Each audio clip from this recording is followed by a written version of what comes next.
संगम, निदेशक IIT कल। हाँ, मैं कंप्यूटर का वैज्ञानिक हूँ और शिक्षा के क्षेत्र में जो आपने कल भी बात कही कि विज्ञान एक हमें दूसरी दिशा में ले जा रहा है और उसके आधार पे यंत्रों और महायंत्रों का उत्कर्ष हो रहा है और अपूर्व मानवता उसमें खो रही है, अपूर्व मानवता पीछे छूट गई है। तो मानव जीवन की अपूर्वता ही विलुप्त हो गई।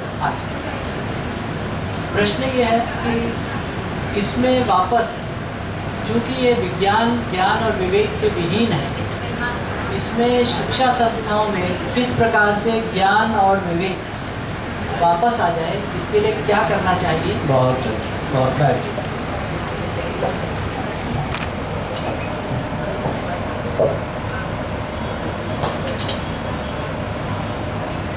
वेदोक्त कर्म कांड हो, चाहे उपासना कांड हो, चाहे ज्ञान कांड हो, उसकी आधारशिला क्या है,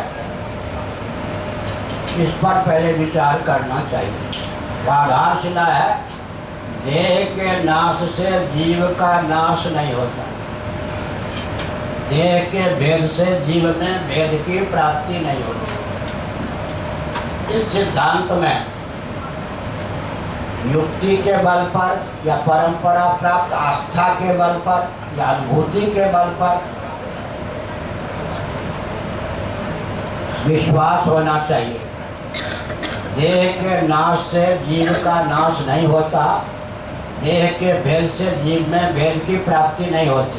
एक उदाहरण देता हूँ। कल्पना कीजिए किसी व्यक्ति की 70 वर्षों की आयु पूर्ण हो चुकी, कदाचित उसने 1 वर्ष की अवधि में 10 स्वप्नों को ही देखा हो, तो 70 वर्षों की अवधि में स्वप्न के उसके 700 शरीर नष्ट हो गए, लेकिन अपना नाश वो नहीं मानता। आस्तिक नास्तिक वैषम्य ये युक्ति है।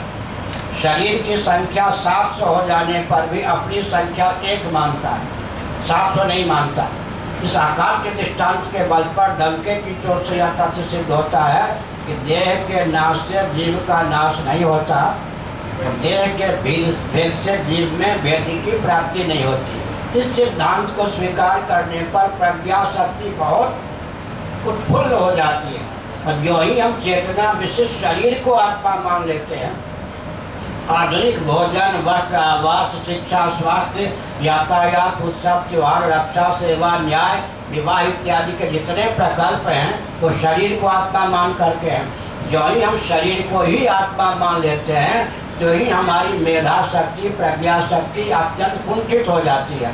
इसलिए मेधा शक्ति को, प्रज्ञा शक्ति को, यहाँ तक कि प्राण शक्ति को परिपुष्ट करने के लिए सबसे पहले वेदोक्त सार्वभौम सिद्धांत को स्वीकार करने की आवश्यकता है कि देह के नाश से जीव का नाश नहीं होता और देह के भेद से जीव में भेद की प्राप्ति नहीं होती। अब कल जो मैंने संकेत किया था, आजकल मैं 2 वाक्य बोलता हूँ। वेद विहीन विज्ञान के द्वारा परिभाषित और क्रियान्वित जो विकास है, उसके गर्भ से विस्फोट या विनाश निकल रहा है। उस वेद विहीन शब्द का अर्थ क्या है, ये भी कल मैंने दूसरे सत्र में या पहले सत्र में बताया था। भगवत गीता के 18वें अध्याय में तमोगुण की प्रगल्भता, तमोगुण जब उछल पड़े जीवन में और बुद्धि पर प्रभाव डाल दे, उस समय जो ज्ञान या विज्ञान का जीवन में उदय होता है वो सर्वथा विपरीत होता है। विकास को विनाश, विनाश को विकास, धर्म को अधर्म, अधर्म को धर्म, प्रवृत्ति को निवृत्ति, निवृत्ति को प्रवृत्ति, सर्वथा विपरीत बोध तमोगुण की प्रगल्भता की स्थिति में, तमोगुण जब बुद्धि को प्रभावित कर देता है तब सर्वथा विपरीत बोध होता है। आधुनिक विस्तार पूर्वक विचार करें, आधुनिक जितना बोध है वो तमोगुण से आच्छादित बुद्धि की देन है। इसीलिए वो सब विज्ञान न होकर विस्फोटक सिद्ध हो जाते हैं। इससे उन्नत विज्ञान कब होता है, जब रजोगुण, तमोगुण, रजोगुण, सत्वगुण को पहले मैं एक वाक्य में बोलता हूँ। कोई शक्ति है, एक पौध ले लीजिए, एक लता बेल ले लीजिए, कोई शक्ति है जो समय पर पत्तियों को उत्पन्न कर देती है, कोई ऐसी शक्ति है जो समय पर पत्तियों को पुष्ट करती जाती है, कोई ऐसी शक्ति आती है जो समय पर पतझड़ करा देती है, पत्तियों को गिरा देती है।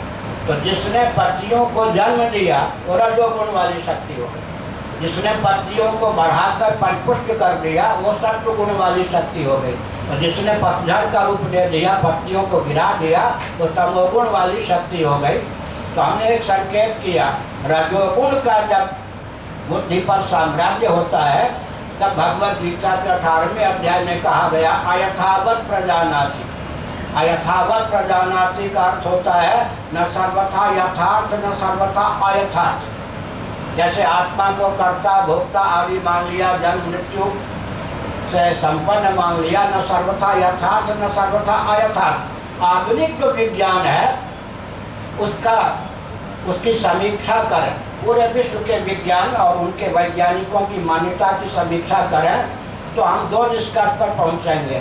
सर्वथा विपरीत बोध को ही आधुनिक वैज्ञानिक यथार्थ बोध मानते हैं, या अयथावत, न सर्वथा विपरीत न सर्वथा यथार्थ, बीच वाले बोध को ही, इन्हीं को मैंने कहा है वेद विहीन विज्ञान। रजोगुण तमोगुण की प्रगल्भता में जो ज्ञान और विज्ञान का उदय होता है वो वेद विहीन विज्ञान है। सत्व गुण का उत्कर्ष होने पर क्या होता है, जो ज्ञान विज्ञान होता है वो दूध का दूध, पानी का पानी, सर्वथा यथार्थ विज्ञान होता है। तो अगर हमको विश्व में अभीष्ट उत्कर्ष प्राप्त करना है तो सबसे पहले आवश्यक यह है कि देह के नाश से जीव का नाश नहीं होता, देह के भेद से जीव में भेद की प्राप्ति नहीं होती। इस सिद्धांत को स्वीकार करके हम फिर विकास को परिभाषित करें और क्रियान्वित करें। फिर हमने एक शर्त दी, पृथ्वी आप विकास के पक्षधर बन जाइए। शर्त यह है पृथ्वी पानी प्रकाश पवन ऊर्जा के जो 4 स्रोत हैं इनको विकृत दूषित शुद्ध किए बिना, आजकल के वैज्ञानिकों की बस की बात। महायंत्रों का नाम मैंने लिया, महायंत्रों का प्रचुर आविष्कार और प्रयोग हो, पृथ्वी पानी प्रकाश पवन ऊर्जा के जो 4 स्रोत हैं वो विकृत दूषित या क्षुब्ध या कुपित न हो, संभव नहीं। तो विकास के मापदंड होना चाहिए ना। तुलसीदास ने लिखा अंजन कहा आँख जाए फूटे। अरे अंजन लगाने से अगर आँखें फूट जाए तो अंजन की उपयोगिता नहीं मानी जाएगी ना। सारा का सारा विकास हमारा निर्भर है जिन तत्वों से हमारे शरीर की संरचना हुई है, उन तत्वों को हम शुद्ध यथावत परिष्कृत रखें, तब तो विकास होगा। तो शर्त यह है कि आप विकास को परिभाषित कीजिए, लेकिन शर्त यह है कि पृथ्वी पानी प्रकाश पवन जो ऊर्जा के 4 स्रोत हैं, आस्तिक नास्तिक उभय संबंध, इनमें किंचित भी क्षोभ न हो पावे, विकृति न आवे, ये दूषित न हो जाए, अर्थात जीवन के लिए जगत के लिए घातक न हो जाए, ये शर्त। अब इस शर्त को रख लेने पर विकास की सारी परिभाषाएं विलुप्त हो जाएंगी ना। दूसरी बात है महंगाई की वृद्धि न हो। तीसरी बात हर व्यक्ति की जीविका जन्म से आरक्षित हो, सुलभ हो। और चौथी बात है संयुक्त परिवार का विलोप न हो। 5वीं बात पृथ्वी जल तेल वायु की दृष्टि से पर्वत जलाशय आदि जो है ये दूषित ना हो, वायुमंडल दूषित ना हो, वो पहले भी आ गए। इन सब दृष्टि से हम विचार करेंगे। और सबसे बड़ी बात जो मैंने कही, मानव जीवन की अपूर्वता पर विकास की परिभाषा के कारण अवरोध उत्पन्न न हो, या मानव जीवन की अपूर्णता ही विलुप्त न हो, इसके लिए मैं संकेत करता हूँ सावधान। कल मैंने कहा था, शाम को कहा या सुबह के सत्र में, दोपहर के सत्र में कहा या शाम के सत्र में, हमारी प्रवृत्ति निवृत्ति का नियामक क्या है। विकास को दिशाहीन होने से बचाने के लिए कसौटी है मृत्यु का भय, अमृतत्व की भावना है या नहीं। हमारी प्रवृत्ति निवृत्ति का नियामक है मृत्यु का भय, अमृतत्व की भावना। हर प्राणी चाहे अमीबा ही क्यों ना हो, उसको भी छेड़ेंगे, मौत से बचने का प्रयास करेगा। अर्थात मृत्यु से हम बचना चाहते हैं, ऐसा जीवन चाहते हैं जहाँ मौत की छाया भी न पहुँच सके। मृत्युंजय होना चाहते, असतो माँ सदगमय तमसो माँ ज्योतिर्गमय मृत्योर्मा मृतम गमय, ऐसा जीवन जहाँ मौत की छाया न पहुँच सके। हमारी प्रवृत्ति हो या निवृत्ति, उसका नियामक यही है। भोजन में प्रवृत्ति क्यों होती है भूखे व्यक्ति की? मौत का ग्रास न बन जाओ भूख के कारण। मृत्यु का भय, अमृतत्व की भावना, भरपेट भोजन कर लेने पर भोजन से निवृत्ति का नियामक, अपरा न हो जाए, संग्रहणी न हो जाए, चौबे कांड न हो जाए, वही मृत्यु का भय, अमृतत्व की भावना। हमारी प्रवृत्ति और निवृत्ति का दूसरा नियामक कौन है? मूर्खता, अज्ञता, नासमझी, अज्ञान, जड़ता का भय, प्रखंड विज्ञान की भावना, अखंड चेतना का उद्दीपन करना। प्रवृत्ति या निवृत्ति का तीसरा नियामक कौन है? दुख का भय और आनंद की भावना। हम अब विकास को ले चले, मृत्युग्रस्त जीवन से अमृतत्व की ओर, मूर्खता, अज्ञता, जड़ता से चेतनता की ओर, चिन्मयता की ओर, अखंड विज्ञान की ओर, और दुखों के चपेट से अखंड आनंद की ओर जो विकास ले जाए, उसी का नाम विकास है। उदाहरण मैंने दे दिया, आस्तिक नास्तिक वैसम्मत गाढ़ी नींद। गाढ़ी नींद में क्या चमत्कृति है जी? किसी को मौत का भय नहीं प्राप्त होता, जबकि 3/4 से अधिक मौत का नाम गाढ़ी नींद है। कर्मेंद्रियां सो जाती हैं, ज्ञानेंद्रियां सो जाती हैं, प्राणों का भान विलुप्त होता है या खो जाता है, अंतःकरण चतुष्टय भी क्या होता है? विलीन हो जाता है। इसका मतलब 3/4 से अधिक मौत होने पर भी गाढ़ी नींद में मृत्यु का भय क्यों नहीं होता? मृत्युग्रस्त शरीर और संसार को लेकर अहंता ममता नहीं होती। किसी द्वंद्व, सर्दी गर्मी, भूख प्यास की पहुंच गाढ़ी नींद में क्यों नहीं होती? अहंकार पर्यंत ही द्वंद्व की गति है। अहंकार से ऊपर उठ गए तो द्वंद्व की पहुंच नहीं है। किसी मनोविकार, कामक, क्रोध, लोभ, मोह आदि की गाढ़ी नींद में पहुंच नहीं है, क्योंकि जब तक अहम उद्दीप्त है तभी तक यह मनोविकार है। और दैहिक, दैविक, भौतिक किसी ताप की पहुंच नहीं है गाढ़ी नींद में। और गाढ़ी नींद सुलभ न हो, कोई ऐसा भौतिकवादी नहीं जो विक्षिप्त या पागल हुए बिना न रहे। सुनिए, मैं बंगाल में जब बोलता था ज्योति बसु के शासनकाल में, तो मैं कहता था कि कम्युनिज्म पर, भौतिकवाद पर गाढ़ी नींद का वेग ही पानी फेर देता है। अगर शरीर ही आत्मा है तो भौतिकवादी शरीर को बुलाकर सोना क्यों चाहता है? विषय जन आनंद ही आनंद है, तो जिस भौतिकवादी को आनंद भरपूर प्राप्त है उस आनंद को बुलाकर सोना ही क्यों चाहता है? गाढ़ी नींद का वेग ही कम्युनिज्म पर, भौतिकवाद पर पानी फेर देता है। तो हमने कहा कि सुसुप्ति में, गाढ़ी नींद में मृत्यु, मूर्खता, दुख का बीज विद्यमान रहता है। अगर अध्यात्म विद्या के का अवलंबन लेकर उस बीज को भी हम दग्ध कर देते हैं तो सदा के लिए हम मृत्यु से पारंगत, जड़ता से पारंगत, दुख से पारंगत अपने वास्तव स्वरूप को प्राप्त होते हैं। इसमें विज्ञान ले लीजिए, प्रत्येक अंश स्वभावतः अपने अंश की ओर आकृष्ट होता है। ये पत्ती गिरी, फल गिरा, या किसी फल को बल और वेग पूर्वक हमने ऊपर उछाला, बल और वेग के निरस्त हो जाने पर फिर वो पृथ्वी की ओर आकृष्ट क्यों होता है? क्योंकि पृथ्वी का अंश है, वो पृथ्वी अंशी है। जल की धारा नीचे की ओर क्यों जाती है? क्योंकि वो अंश है। समुद्र अंशी है। अग्नि की चिंगारियाँ ऊपर क्यों उठती हैं? क्योंकि वो अंश है। और सूर्य जो है वो अंशी है। प्रत्येक अंश स्वभावतः अपने अंशी की ओर आकृष्ट होता है। भले ही हमको शरीर प्राप्त है, इंद्रिय प्राप्त है, अंतःकरण प्राप्त है, प्राण प्राप्त है, लेकिन हम सचमुच में कौन है?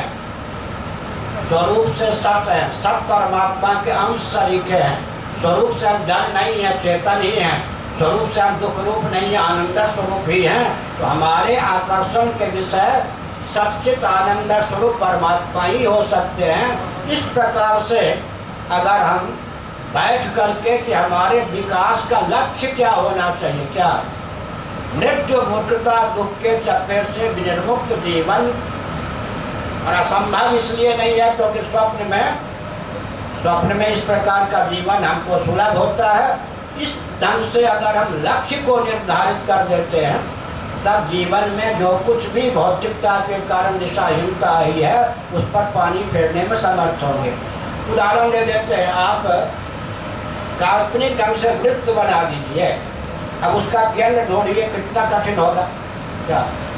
अपने हाथ से शून्य बना दीजिए, वृत्त बना दीजिए, उसका केंद्र ढूंढना चाहें तो कितना कठिन होगा? लेते हैं ना, पहले केंद्र निर्धारित कर लीजिए, फिर वृत्त बनाइए तो बहुत अच्छा होगा।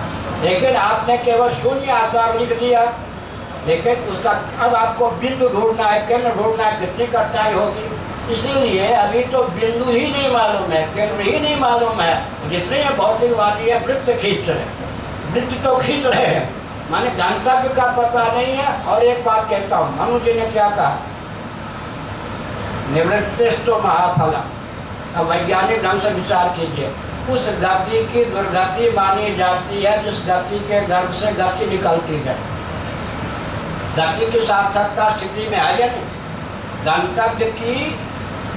गंतव्य की प्राप्ति से गति की सार्थकता है, उस गति की दुर्गति मानी जाती है जिस गति के गर्भ से गति ही निकलती जाए। अब पूरे विश्व को चुनौती है भौतिकवादियों, बड़ी विचित्र बात है।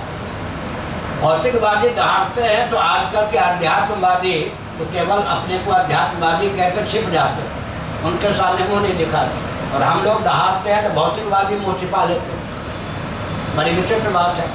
तो हमने क्या कहा, पूरे विश्व को चुनौती है कि तुम प्रवृत्ति को निवृत्ति बना कर दिखा दो। आज पूरा विश्व दिशाहीन क्यों है? जिस ढंग से प्रवृत्ति पाली जाती है उसका पर्यवसान 1 करोड़ वर्ष में भी निवृत्ति में हो ही नहीं सकता। तो इसका मतलब मनु ने क्या कहा, निवृत्ति तो महाफला, जिस गति के गर्भ से गति ही निकलती जाए उस गति की दुर्गति मानी जाती है। गति उसी का नाम है जो गंतव्य तक पहुंचा दे। इसका मतलब ऐसी प्रवृत्ति पाली गई है जिसके गर्भ से निवृत्ति प्राप्ति ही नहीं हो सकती। आधुनिक भारतीय जो यान है, हेलीकॉप्टर हो या हवाई जहाज हो, उसका कप्तान पहले थोड़ी देर पृथ्वी पर चलाता है। पृथ्वी पर चलाना लक्ष्य नहीं है, पृथ्वी को छोड़ने के उपयुक्त बल और वेग यान को प्राप्त हो सके इसलिए चलाता है। तो हमारे यहाँ प्रवृत्ति के लिए नहीं है, उसके गर्भ से निवृत्ति चली आए। और निवृत्ति का पर्यवसान महाभारत के एक श्लोक के आधार पर, श्री जावालोपनिषद के एक श्लोक के मंत्र के आधार पर बोल रहा हूँ। निवृत्ति की सार्थकता निर्वृत्ति में, परमानंद स्वरूपा मुक्ति की प्राप्ति में। प्रवृत्ति का पर्यवसान निवृत्ति में, निवृत्ति का पर्यवसान निर्वृत्ति में। ये वैदिक दर्शन है। और भौतिक दर्शन है ऐसी प्रवृत्ति पालो जिसका पर्यवसान प्रवृत्ति प्रवृत्ति प्रवृत्ति प्रवृत्ति के चपेट से कभी मुक्ति ना मिले। दूसरी बात है, ऐसा कर्म जिसको कर लेने पर कुछ कर्तव्य शेष न रहे। किसी भौतिकवादी की क्षमता है चींटी के समान दिलदार निकलता रहे, लेकिन मेरा कुछ कर्तव्य शेष नहीं है इस अनुभूति तक पहुंच सके, संभव नहीं है। कर्तव्य का अंत भौतिकवाद का आलम्बन लेकर संभव नहीं है, प्राप्तव्य का अंत भौतिकवाद का आलम्बन लेकर संभव नहीं है। और ज्ञातव्य का अंत एक के विज्ञान से सबका विज्ञान, एक के विज्ञान से सबका विज्ञान। ज्ञातव्य का अंत भौतिकवाद का आलम्बन लेकर संभव नहीं है। और हमारे यहाँ मानव गीता का 3रा अध्याय, आत्मन्येव च संतुष्टः तस्य कार्यं न विद्यते नैव तस्य कृते नार्थो न कृते नेह कश्चन न चास्य सर्वभूतेषु कश्चिदर्थं व्यपाश्रयात् यज्ञात्मा भूयो यज्ञातव्यम् अवशिष्यते। गीता का 7वां अध्याय। कृतकृत्यश्च जायते गीता का 15वां अध्याय। अर्थात प्रवृत्ति का पर्यवसान निवृत्ति में, निवृत्ति का पर्यवसान निर्वृत्ति में। हम उस ज्ञान के पक्षधर हैं जहाँ एक तत्व के ज्ञान से सबका ज्ञान हो जाता है। मिट्टी के ज्ञान से घट आदि का जैसे ज्ञान हो जाता है, क्योंकि हमारे परमात्मा मेकर और मैटर दोनों हैं। कल हमने शाम को शायद कहा था, हमारे परमात्मा जगत के मेकर और मैटर दोनों हैं। एक तत्व के ज्ञान से सबका ज्ञान हो जाता है। तो जानना पूरा हो जाए, करना पूरा हो जाए, पाना पूरा हो जाए, मृत्यु जड़ता दुख के चपेट से सदा के लिए मुक्त हो जाए, ऐसा जब लक्ष्य निर्धारित करेंगे। और मानव जीवन में संभव इसलिए है कि हमारा आपका जो जीवन है इसमें समग्र कर्मेंद्रिय, ज्ञानेंद्रिय, अंतःकरण और प्राण को अभिव्यक्त करने की क्षमता है। इस दृष्टि से अगर विचार करेंगे तो पूरे संशोधन की आवश्यकता है। वैदिक विधा का आलम्बन लेकर विकास को परिभाषित करने की आवश्यकता है और महायंत्रों के चपेट से मुक्त होने की आवश्यकता है। आपने कंप्यूटर का नाम लिया, आपको सुनकर आश्चर्य होगा, प्रसन्नता भी होगी। जिन्होंने विश्व को वैदिक मैथमेटिक्स दिया, ये तो 16वां वॉल्यूम है। उन्होंने इससे पहले 15 वॉल्यूम और लिखा था।